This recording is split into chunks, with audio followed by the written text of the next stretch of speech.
This is Dave Meltzer with Entrepreneur, The Playbook, and I have Spencer Rubin, super entrepreneur.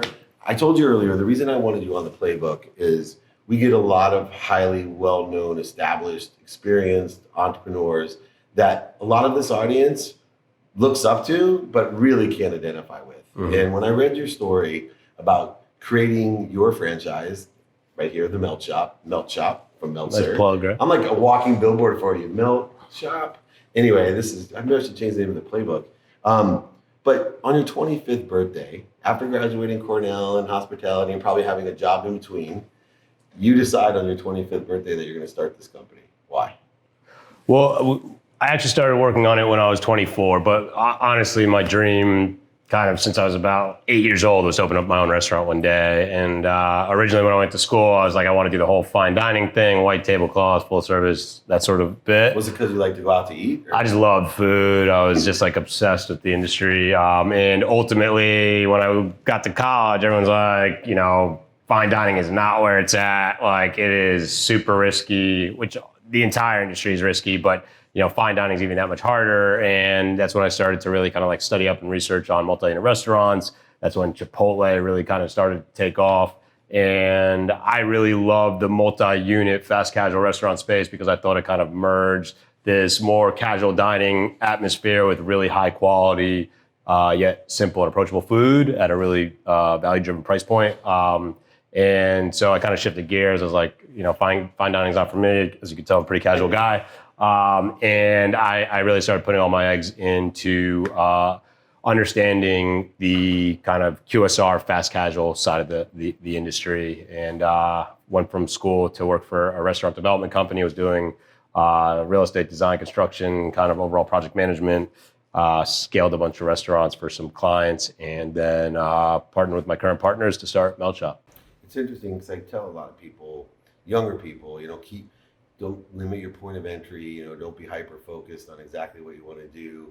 But yet I run across very successful entrepreneurs like yourself that, probably had restaurant mentorship from 8 years old on, was asking questions of guys who own restaurants. You're probably a little bit of a different consumer than most 8-year-olds and 12-year-olds and 15-year-olds. But then you actually went to the top school for this business. And it sounds as if you were very focused in learning as much as you could to figure that out. Then you went directly into your industry to get the experience so that you could start something on your own. Totally, yeah. I kind of like reverse engineered my experience. When I was younger, I started working illegally when I was like 13 for a local catering company because I was like, I want to be in this business. Like, why wait? Like, let me just get started. And I lied about my age and just started like, throwing out awesome. Like Frank's, at catering events, right? After I was about, I think it was a sophomore in college, I realized like, all right, this multi-unit thing is for me. Looked up restaurant development companies, and when I was graduating as a senior, I had job offers with like large multi-unit brands with big, training programs. And I had a job offer with a local restaurant development company in New York for pennies on the dollar from a salary perspective. Literally, like I was going to more than double my salary potential working for some of these other companies. Sure. But I felt like this was the more entrepreneurial route. I felt like I'd learn how to build a business from the ground up versus learn how to run someone else's business. And be told what to do. That was really, compelling. It's interesting too, because, you actually went to the college that you went to. I didn't learn that until law school. So I wanted to be rich. It's a little different than working in an industry, but I just wanted to buy my mom a house and a car. And so I reverse engineered when I went to law school because I did real well in college. I said, okay, what law job pays the most out of law school? It's a good way to approach it. Oil and gas litigation was the top one at the time. Uh-huh. And so Tulane was the top maritime law school in the country teaching civil and common law. So I chose my law school by, what didn't hurt that was in New Orleans, but by, and I had a Jägermeister habit. But literally that way. And you're one of the few people that I've ever had on the playbook or I talked to or a mentor that literally had figured out, why don't you just reverse engineer this? Yeah, I think, I was leaving Cornell Hotel School for a $28,000 a year job when all my friends were going to either Wall Street or like Hillstone and making $80,000 to $120,000 a year one, right? And they're like, you are an idiot. And I'm like, trust me, like there's something that's going to happen here. And I was like, listen, like all these other guys that we're going to school with are going to these training programs. Worst case scenario, if I don't learn how to operate a restaurant, I'll learn how to build them and I'll just hire one of them to figure out how to do this with me, right? Or partner with them or whatever, right? So like that was kind of the plan the whole time. Somehow magically it worked. It's got me into the position that I'm in today. It helped me establish my current partners. And you know, it's been a crazy ride. We're 8 years into the business. We have 15 locations. We'll be 20 locations by the end of the year. We have 12 corporate stores with the 13th on the way, multiple franchise locations with 10 more under development. We have licensing deals in airports. So like the business is at this inflection point, which is very exciting. And it all started from that underpaid job. That's awesome, right? And it scales. I talk about exponential growth and acceleration. And as you look at the numbers, it's 8 years, but most of the growth has happened in the last 2 years. Totally. I mean, it took us 7 years to build 7 stores. We doubled in size in 2018. Yeah, and I try to tell people all the time, you were talking about people saying you're an idiot, right? And we always get in trouble when we're manifesting what other people want for us, especially, we call them parents usually, or siblings or friends, right? I can't tell you how many people, when I got out of law school and took a job in the internet, instead of an oil and gas litigator, that were like, are you crazy? Yeah. Now they're all asking me for jobs. It was helpful that one of my job offers was in Vegas, and I used to like to go out a lot. I still go out from time to time, but not nearly as much as I used to. And the job that I got was in New York, and my parents both work in New York. They live in New Jersey, and so you know they were rooting for me for the New York job just because they wanted me to stay closer to home, I'm sure. So, but they also felt like it was the right opportunity because they knew that's really what I was passionate about, something that was like truly entrepreneurial and going to help me learn how to like build something from the ground up, and that's really what happened. And you took on partners. So my dad had a saying about partners, right? Number 1 rule about partnership: don't have a partnership. 2, if you have a partnership, make sure your partner has more money than you. Yeah. And 3, if you don't listen to 1 or 2, go back to number 1. Yeah. I think that's very good advice. I mean, I'm in a position where we have amazing partners. How many partners do you have? Well, we have one partner that really owns the majority of the business at this point, because it's just so capital intensive. Have you maintained enough of your business with that partner to still have enough stake in it that you feel confident and motivated? It's a great question, and it's something we talk about. And you know, I think if it gets to the place where I'm truly unmotivated, like real conversations will be had, and they'll either value me so much that they up the ante, or they'll say, you know what, like thank you for the time, like take your piece, and you know we'll bring someone else in. You know, we're definitely not at that place. I think right now I'm certainly motivated to like make this brand reach its full potential, and I think I have the vision and the know-how to get there. So you know we're not anywhere close to that. I mean, you were 25 when you started, and you have this great capital partner, right? And experience and relationships, I'm sure they brought as well. But moreover, do you still appreciate? Like I find a lot of young entrepreneurs, because I have funded a lot of things, right? And as we became more and more successful, and they got older and more experienced, they lost a little bit of appreciation about, hey, this never would happen without my cash, right? And there is a true value when you are a startup of every dollar that you get. I'm very appreciative of the capital that's coming to our business. Like I view my partners as like the safety net that's like helped us like ride this out and like, you know, through trial and error get the business to where it is today, right? Like if I was on my own and didn't have some sort of safety net and some working capital, right? Like I probably wouldn't be here. So I certainly don't take that for granted at all. I truly value what they've brought to the table, both from a capital perspective and just from like a mentorship experience perspective. You know, I value all that. That is awesome. And it's interesting too, because I think, you know, my number 1 rule of entrepreneurship and business is a real simple one. I'd love your take on it. I believe the secret to business is staying in business. And so that partner or 18 months of savings that you may have to live on, there has to be something that allows you to get out of your own way, be confident enough to stay. And so every morning I wake up and say, can I guarantee I'm in business tomorrow? And if I can, I'm smart enough that I'll figure this out. Yeah. It'll evolve. Totally. I think, you know, one thing that most people that think they want to be entrepreneurs don't understand or some current entrepreneurs may not even understand is that like, it's about like runway and effort, right? Like if you have the runway and you're willing to put in the effort, you know, if you're bright enough, you could probably get there. And sometimes you don't even have to be that smart. You just have to like keep at it, Effort. you know? Yeah, you have to have effort and expertise in Totally. a certain area or niche, right? I mean, I know guys that do mold restoration and are doing fantastically, Yeah. but literally anything outside of mold restoration and dealing with insurance companies, they fall flat on their face. Yeah. Looking back at 8 years old, would you change anything that you did? Because you were so hyper-focused, you reversed engineered your entire existence, and you are successful. But what would be the one thing I should say would you change from? At 8 years old? Or you're in that. I mean, I started working when I was 13, so I probably would have started investing when I was 13. I think I took a little too long to start putting money in the market. You know, so like that's like a quick answer, right? What would I change about my path and my business?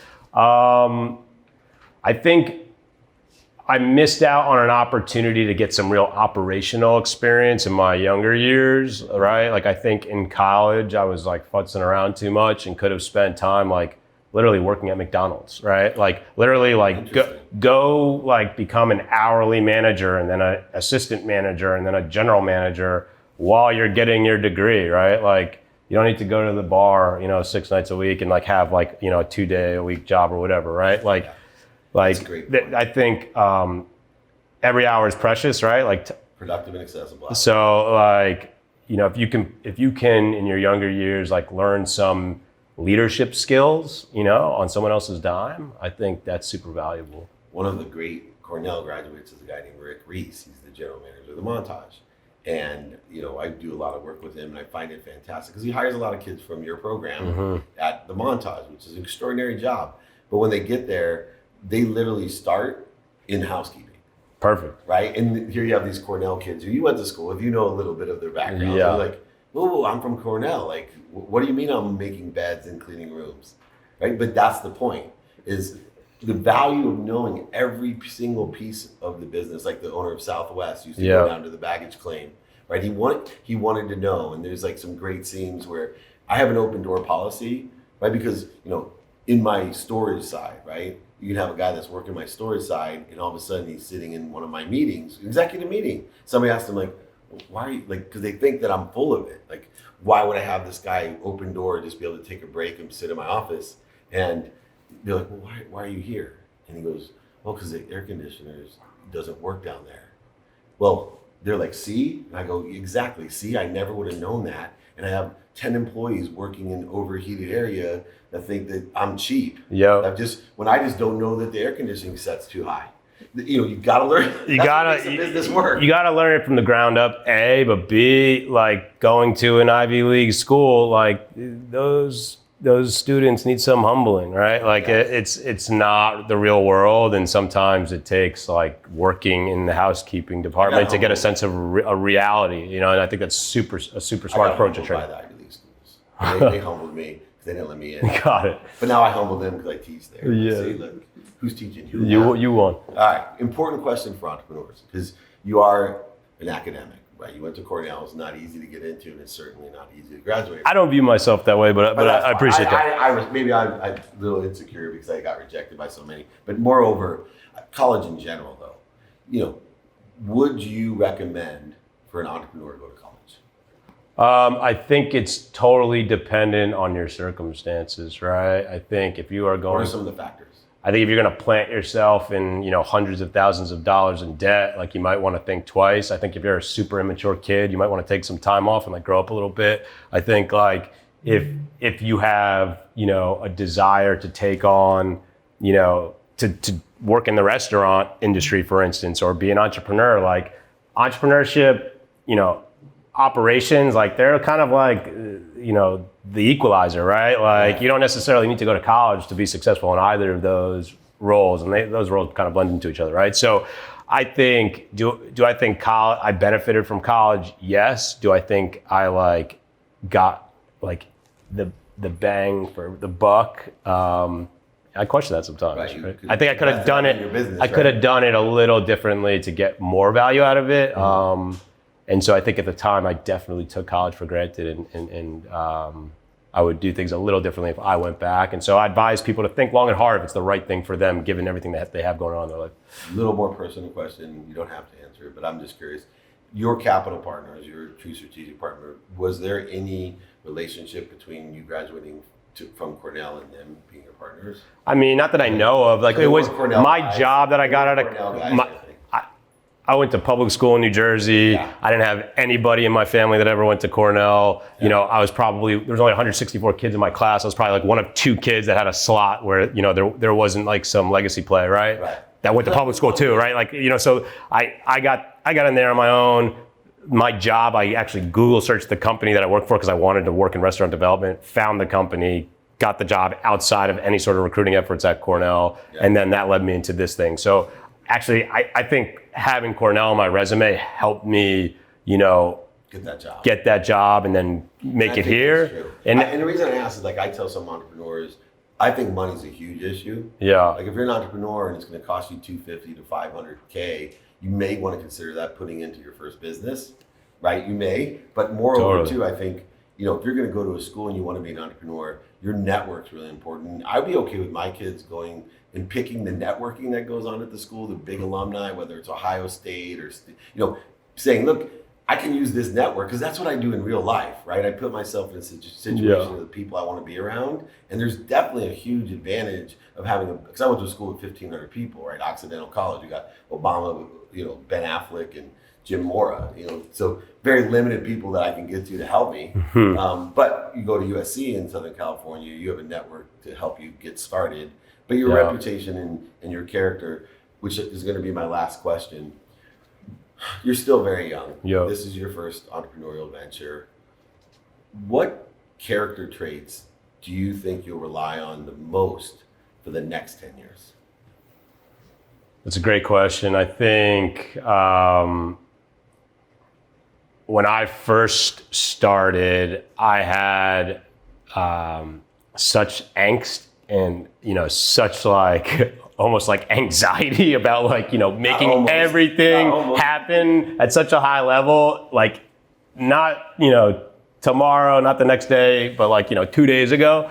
And it drove people a little nuts, right? And so now I you know, I'd rather be the tortoise, not the hare, if you will. I take a little bit more time to do things faster. And you know, I think that's something that I've just learned over the years. You know, it's sometimes when you rush things, it ends up taking you longer and it's not done at the same level.